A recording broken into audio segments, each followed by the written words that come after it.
Despite certain shortcomings in perspective that we may discuss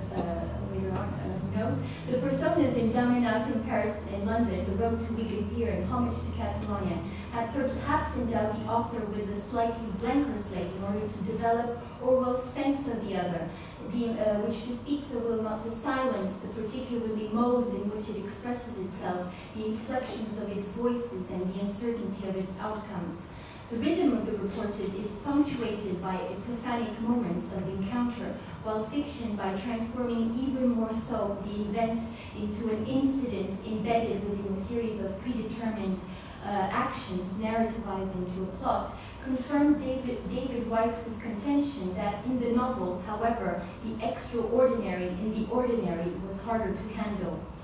In Keep the Expedition Flying, for instance, the idea of the poor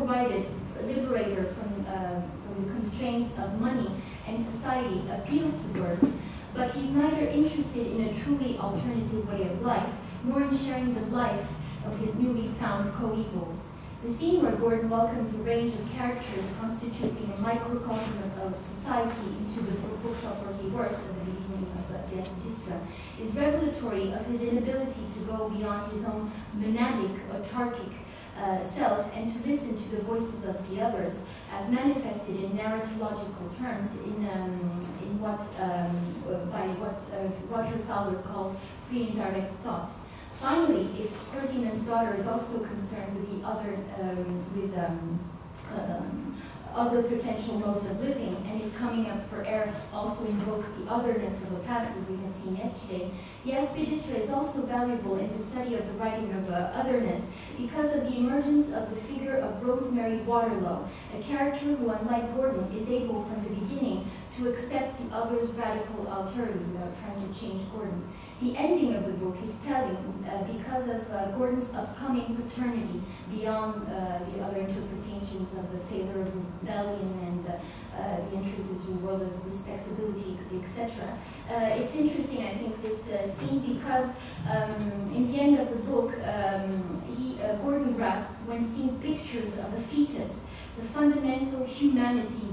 beyond its somewhat monstrous, this is a quote, appearance. That moment finally coincides with the possibility of a common ground and a face-to-face encounter between Gordon and Rosemary, characterized by an unprecedented sympathy,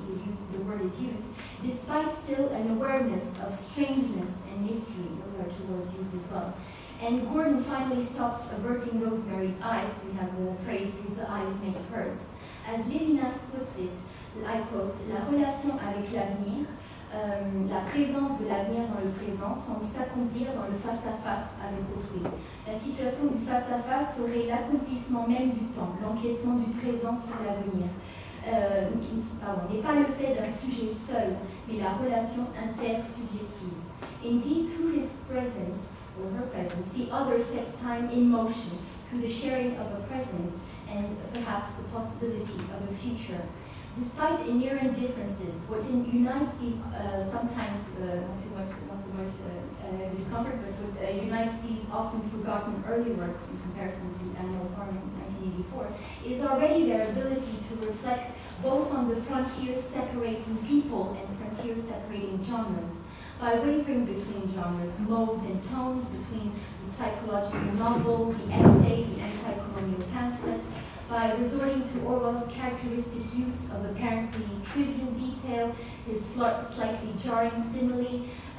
his alternation between serious and comic, also periodic generalizations, and an insistence, as I have tried to show, on the unique temporality of the encounter with the other. By commending movement within literature and society, they challenge what Jacques Rancière calls un partage du sensible, le fait d'être non visible dans un espace commun, doué d'une parole commune. What is already reflected on in the early works is the link between ethics and aesthetics, between time, intersubjective relations, and the temporality of the diegesis, and between time and democracy, by opposition to the fixity of time aimed at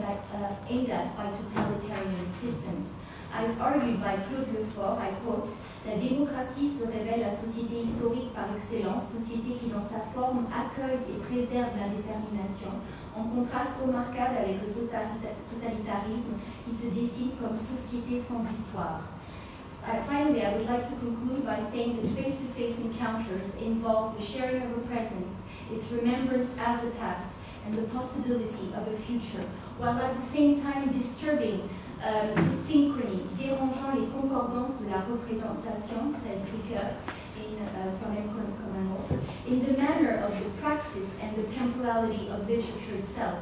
These perceptions of the other are, I quote, transformed into memory, such that they set us from cognition to recognition, and the other way around, because they involve us in identity changing and identity constitution relations, says Johannes Fabin. The observer's gaze and the vision in the early works is destabilized by the presence of the other, whether it is an exploited worker, a down and out, a subaltern, a colonized subject, irrespective of class, gender, status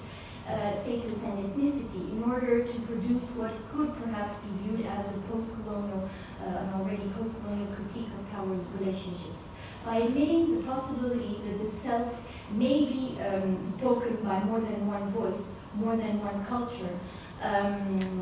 Orwell's so much sought after common ground also can be therefore conceived as some kind of unstable ground, which points to the transformational qualities of both self and other. This also redefines the self as other, en tant qu'autre, says Ricoeur. The other who, like me, says I, quelqu'un qui comme moi dit je, as in Ricoeur. And it is the fluidity, the dynamics, and the uncertainty of otherness which threatens any ontological